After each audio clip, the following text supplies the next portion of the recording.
Hey, best agents, happy Wednesday. It's Wednesday already. What do they call it? Hump Day Wednesday.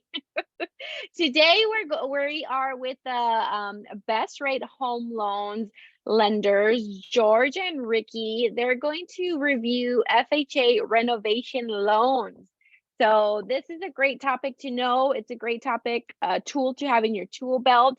And hop on to also ask any other agent related questions. But this will be featured live on Facebook, as you can see. And then two, it will also be recorded so you can watch this later. So anyone who's working or wants to kind of rewind later down the road, you definitely can. So our presenters today is George and Ricky, and that's all you guys. Go ahead and get started.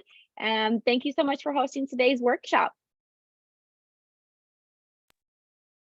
Thank you for that. We're still working on our technical difficulties here, so just a moment.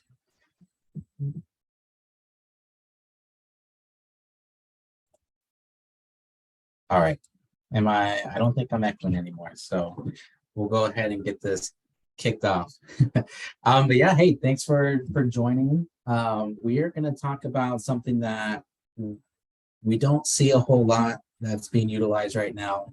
And with how things are, we want to add as many tools to our tool belt as possible, to the way we can find additional wins out there when they can be hard to come by.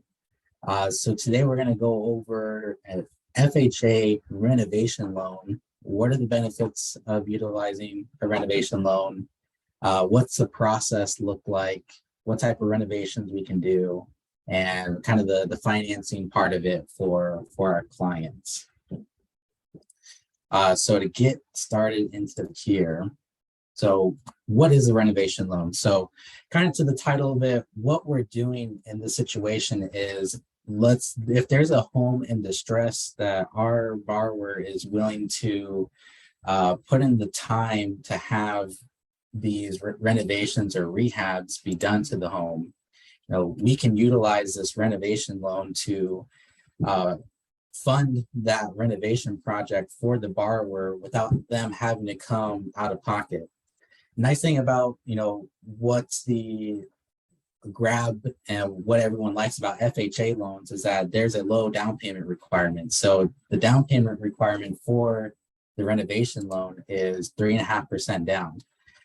Quick thing on that, the 3.5% is going to be based off of the total amount for the loan. So I'll get into that a little bit further. But it's basically, when we're looking at purchasing a home, it's going to be the purchase amount plus the funds to do those renovations. So that total amount, purchase price plus renovations, that's what's going to be the borrower's 3.5% from. Allows the borrower to finance those costs into the loan for them, so they don't have to come out of pocket for these renovations that they want to do. The renovation loan, we can actually do it on a refinance as well as a purchase. So if someone is in a home already and they're wanting to do renovations to the home but don't have the funds to do so, we actually can do a refinance loan and as part of the renovation. We can even, nice thing about this is we can even use this type of renovation loan to pass an FHA appraisal. So let's say we had a borrower that was going to be using the FHA loan already. We had the appraisal done. Appraisal comes back saying, hey, we need these repairs done. Reached out to the sellers. They're not willing to budge and they want to sell it as is. We can flip that FHA loan that we had for the borrower already to a renovation loan and then have refinanced or finance those repairs into the renovation loan to pass that FHA appraisal for the borrower. The key thing on that, though, is that we would just need to make sure that the borrower can qualify for the new loan amount, not just the purchase price. So purchase price plus those renovations.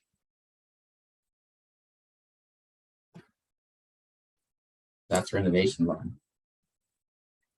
Eligible renovation and repairs. So main thing to keep in mind with this is that this is an FHA loan. So the main things that we're going to be able to do for these types of renovations are to make the home livable and comfortable for the client. So popular things that can be done, we can repair or replace the central heat or air. We can redo plumbing, electrical systems. We can redo flooring, bathroom remodel, structural altercations, foundation repairs, roof repairs. We can add an additional bedroom to the home. So if the home's a 3-bedroom and we want to add a 4th bedroom into there, we can use this renovation loan to add a bedroom. We can add a bathroom. We can add a master bedroom with bathroom, kitchen remodel, a home office remodel, modernize the home. Let's say the kitchen's outdated. We can use this to modernize. We can replace appliances. We can give them all new appliances with this. We can even replace, repair, or add exterior decks, patios, or porches. Since talking about eligible renovations, we'll also talk about ineligible renovations. So what we can't do to the home is we can't strip it down all the way to the foundation to start over. It's not the purpose of a renovation loan. We can't physically relocate the home to another area. Self-help is not permitted. So one thing with the renovation loan is that we can't just give the funds to the borrower to start doing the repairs themselves. They actually need to have a general contractor to oversee the work, and then they can sub out to subcontractors to do the work. Everything needs to be invoiced, so that we have a paper trail and everything gets done correctly. Additional dwelling or accessory dwelling units aren't allowed, so we can't add another unit to the home that's not attached to the home. So one thing that we could do is we had a 1-unit home. We can actually make it a 2-unit home and have the client start getting rental income after the renovations, but we can't have it be detached from the home. Anything to do with oil tanks can't be done with the renovation loan. And then luxury improvements. So circling back, this is an FHA loan. Main thing is to make the home habitable and comfortable for the client. Unfortunately, we can't do luxury improvements. So can't add in that the pool, can't do like a expansive, fancy backyard, can't do tennis courts, no basketball courts, nothing of that nature for the ineligible repairs.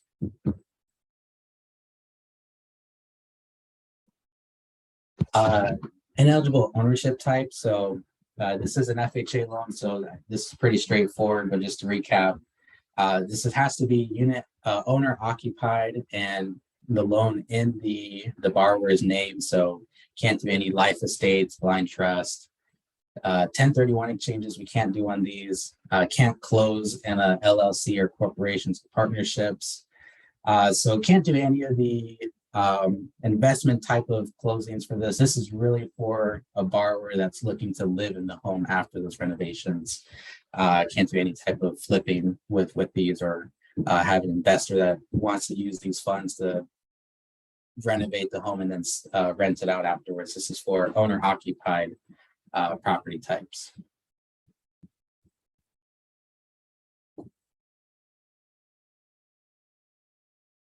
Okay, so to break this down and get into the weeds a little bit, with the renovation loan, with the FHA one, there's technically 2 different versions of this. One's called the standard and one's called the limited. The main difference is the amount of renovations that the borrower is looking to do.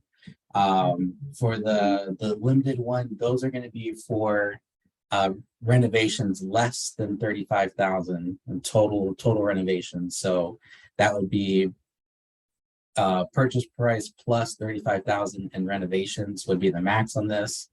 Nice thing with that is that it's there's no minimum amount. So if we only needed 5,000 or 3,000 for renovations, we can do the limited. Limited has a max completion time of 90 days. So 90 days from once the loan closes, the renovations need to be completed. For both, for the limited one general contractor is required. So we need to have at least one general contractor. Nice thing is with this, and I'll get into the standard one, is there's a consultant that also needs to be throughout the process with this with HUD. With the limited one, since it's not as many renovations, we don't need another consultant on board with this. So helps with processing, get done a little bit faster. There's a 10% contingency reserve required on these. So when us on the lending side, when we're looking at what's the total amount of renovations that we can do, once we look at the max amount that they're approved for, we just have to account for 10% to be towards this reserve contingency. This is just in case there's any types of changes that need to be done. When we're doing renovations, it's not as cut and dry as a construction loan when we're starting from ground zero. When we're doing renovations on these older homes, things can come up and then things need to be added or additional work needs to be done. So that's why there's at least a 10% contingency that we need to account for. And then with the limited one, so the main thing with these renovation loans is that these renovations need to add value to the home. So nice thing with the limited one is that since it's smaller renovations, we're not going to see as big of appraisal increases. So we can actually go up to 110% of the value of the home that the borrower can borrow against. So it gives us a little bit more flexibility with the limited one. The standard version of the renovation is going to be the one that is done the most. This is where we can do structural renovations to the home. So those that want to do like adding a bedroom, adding an additional unit to the home, that's going to fall under standard, of course. Minimum rehab cost on that is $5,000 that we can do on standard. Max amount is based on the completed value of the home. So we're going to take a look at what renovations we're doing on the home and how much value that adds. And that's going to be the max amount that we can provide to the borrower. With the standard one, since these are bigger renovations, we have more time with these. We can go up to 180 days after closing. Since these are also bigger renovations, we need to have a HUD consultant that's required.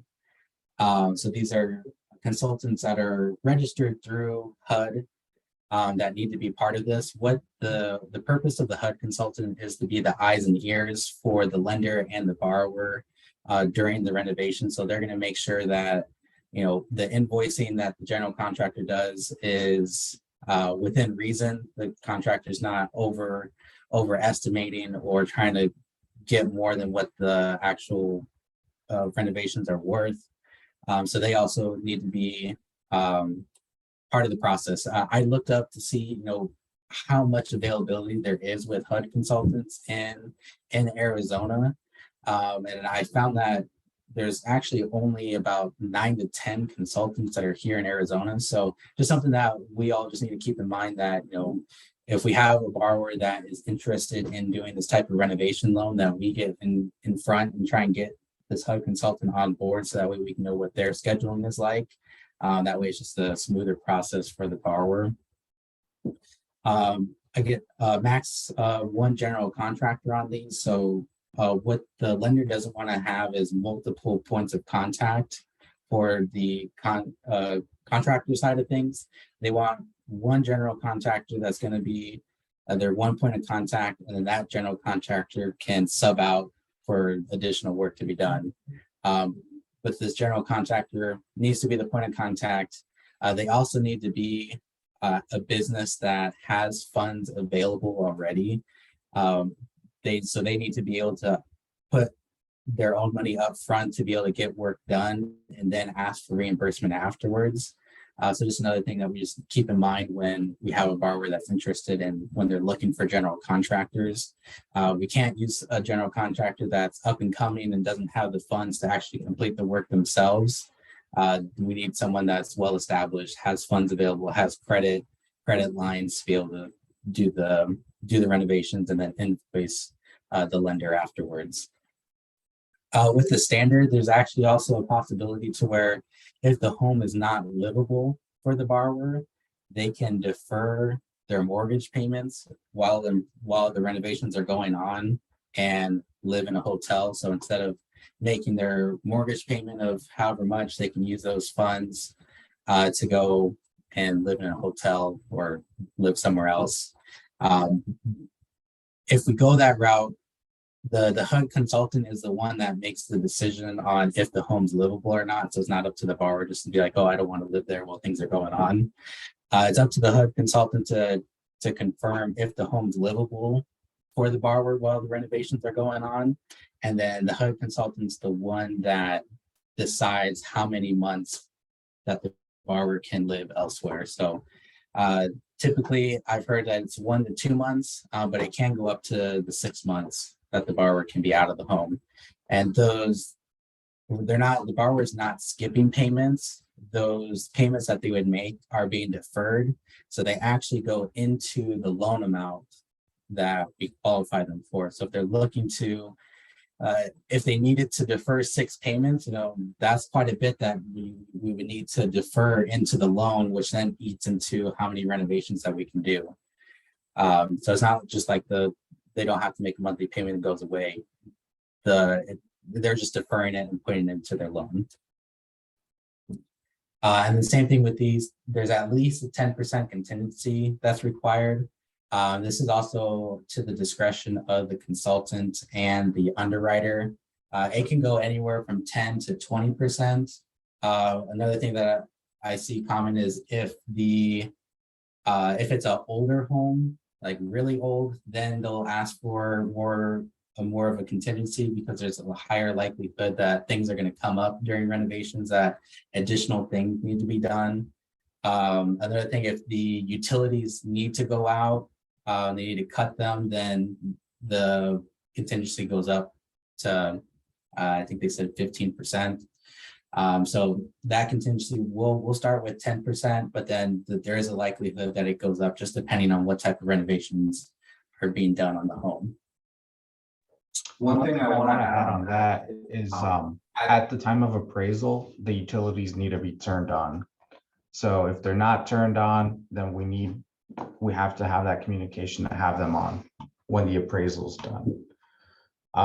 And Susan, looks like you had a question on investors. So the FHA 203K is geared towards owner occupied. So they have to live in the house. FHA doesn't allow to purchase investments. But the good news is we can do a renovation loan on conventional using the home style renovation. And investors can utilize that up to 2 units. The down payment requirement's a lot higher, and that's its own separate thing. So we can take that one offline, or we can set up a class just to go through the conventional one. This one is just geared towards FHA, just because there's a ton of different nuances between the two, and this is geared for owner occupied.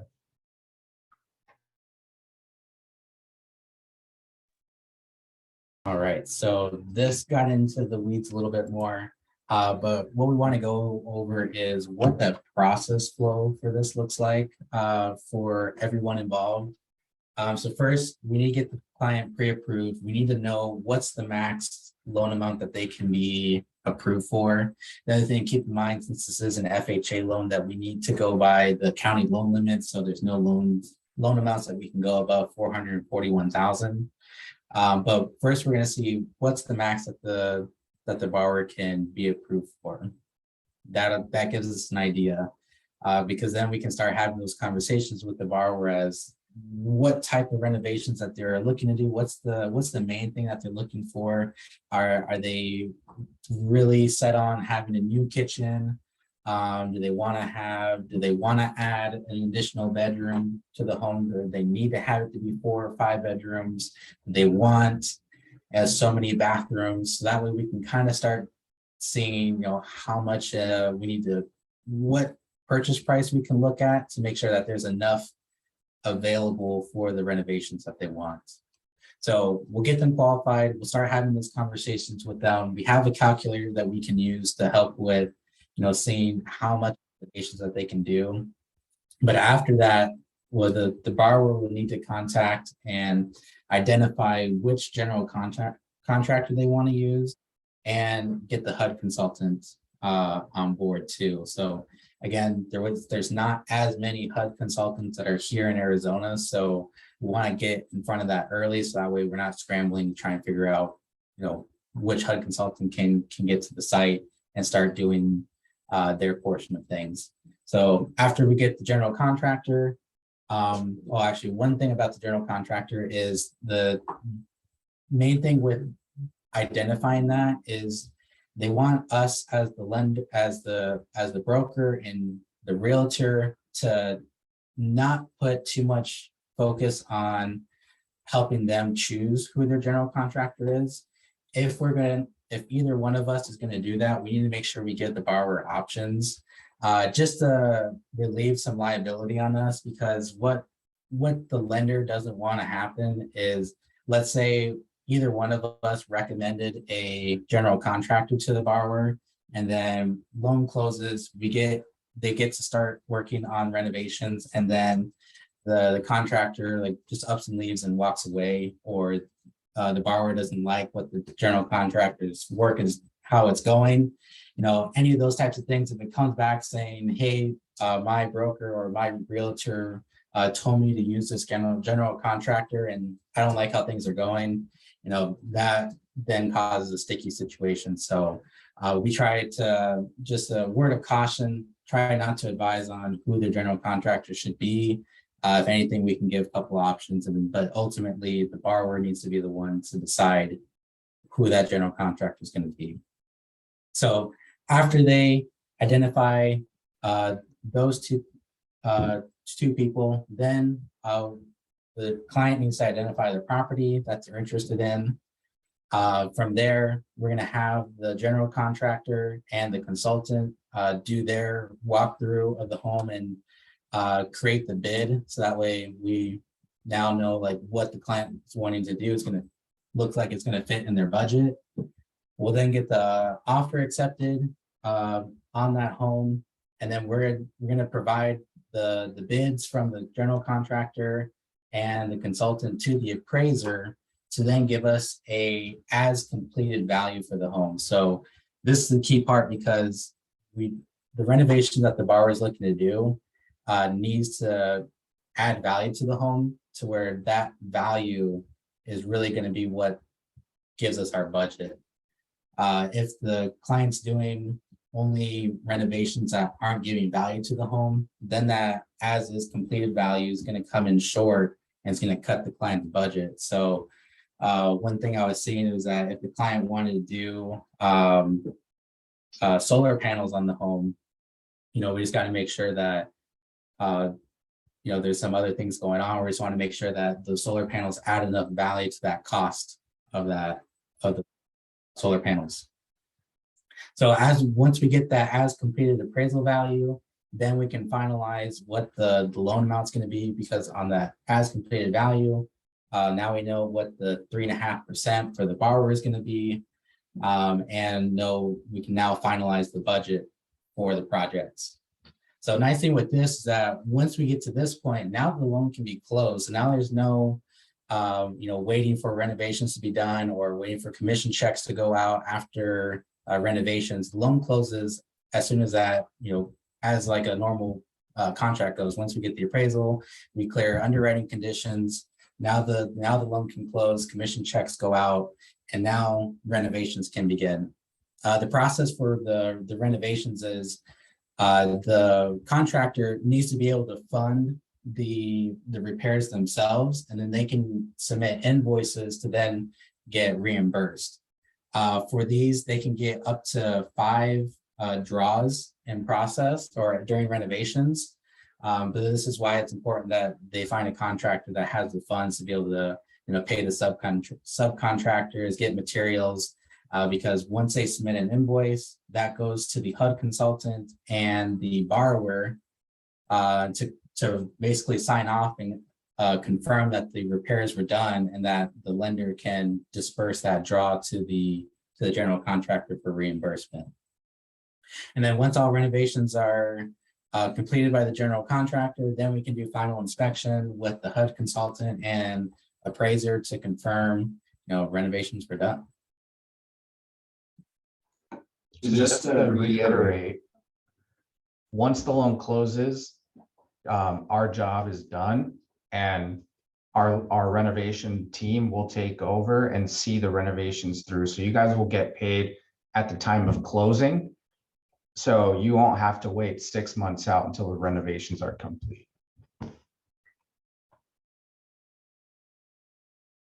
Yes, that's a huge plus.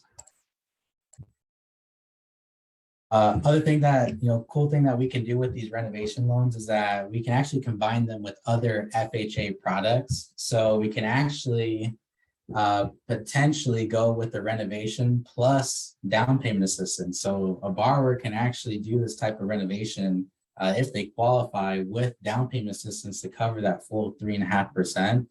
So now the client's just looking at closing costs, and in this market we're in, if we can get seller concessions, a borrower is looking pretty good with only bringing in minimal out of pocket, and we can do these renovations for them.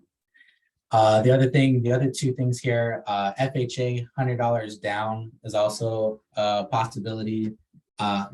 This is buying a property from HUD directly. So this is a home that has an FHA loan on it that's going into foreclosure. Another FHA borrower can buy that home for only $100 down. And then if the home's in need of repairs, which there's a high percentage, these homes that do go into foreclosure do need some type of renovations. We can then combine these two together. Client only brings $100 as the down payment, and we can also look at doing renovations for them. The good neighbor next door, same thing. These are homes that are being sold by HUD directly. And these are for law enforcement, teachers, firefighters, emergency medical technicians, where HUD will actually sell them to these individuals at half the sales price. I took a look, right now we're still in that time period where there's not as many foreclosures going on. So I took a look at Arizona just yesterday. There wasn't any available right now for good neighbor next door, but it's a good thing just to keep in mind, if things shift and there are more foreclosures, this is something to keep an eye on. This is actually, you can just search this on the HUD website. You just search good neighbor next door, you get to the HUD search link, and you can then type in, the area that you're looking at and see which homes are available for this. Same for the $100 down. There was 2 properties here in Arizona that were available for that. Fortunately, none of them were in Maricopa County. I think one was in Kingman and the other one was in Show Low. But just something to keep in mind, just another thing to have in the tool belt.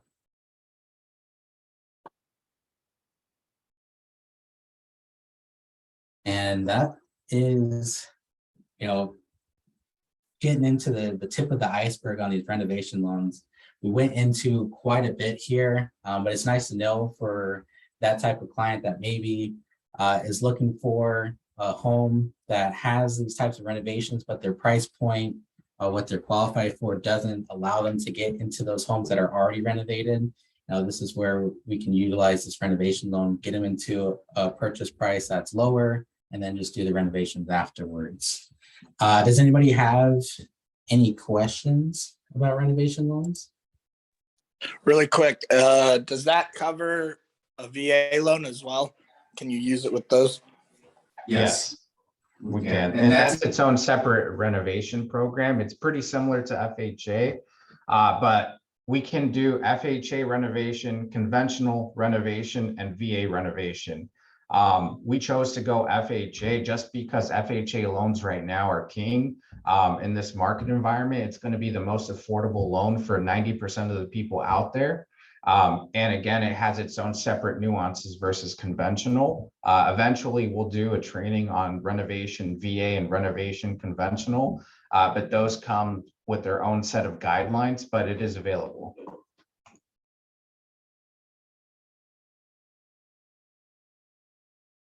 Thank you.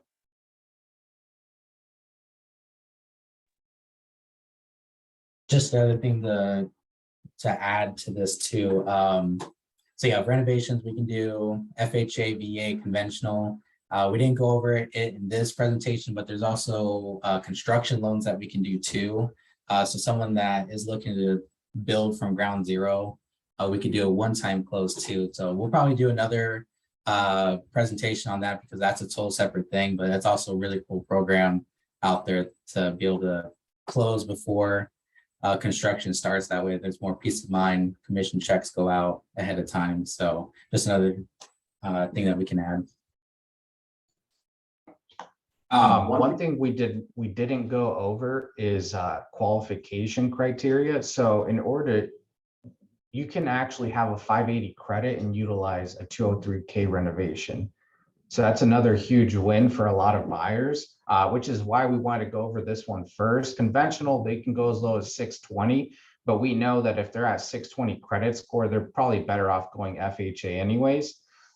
So yeah, it's not even super difficult to qualify for these programs. Obviously, they need to qualify with income, credit, and assets, just like any other loan, but the entry point is pretty low. Also, to answer Adam's question in the chat, yes, we can use the renovation loan to add a garage. And it can actually be attached or detached garage.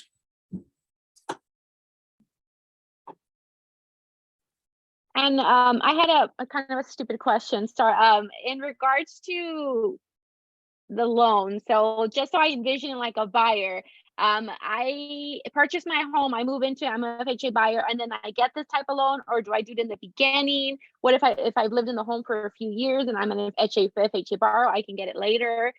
Just trying to envision it from the buyer perspective. If you can kind of clarify on that for me, just. Yeah, that's a great point. And I know we kind of went through a lot, but essentially you can do it both ways. So if you already own a home and you're on an FHA loan, we can do a renovation refinance. So that's one route we can go. We can refinance utilizing a renovation product. The other is as a buyer. So as a buyer, when we're going through the initial pre-approval, rarely does somebody come and say, hey, I want to buy a home and rehabilitate it, but it does happen. So as we're pre-approving a client, or as you're prospecting and talking to people, if they mention, hey, this is kind of what we're wanting to do, or we're looking to find a home that's totally gutted and renovate it, then at that point, as we get them pre-approved, we'll have that discussion. We'll go into the weeds, we'll go through all the plans, and then we want to tell them, start looking for a GC prior to submitting any offers, because you don't want to submit an offer and not have a HUD consultant or a general contractor already on hand, and then go under escrow scrambling like Ricky mentioned earlier. So all of this is done prior to submitting any kind of offer.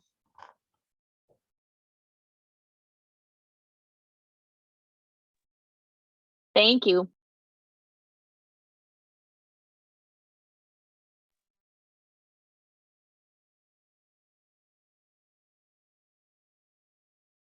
Any other last minute questions?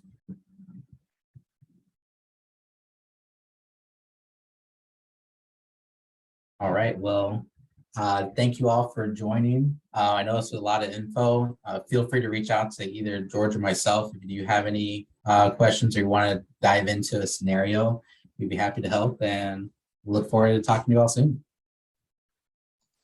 Thanks, guys. Thank you so much. Very informative, guys. Great job. Thank you. Bye. You all enjoy your day. We'll talk to you all soon.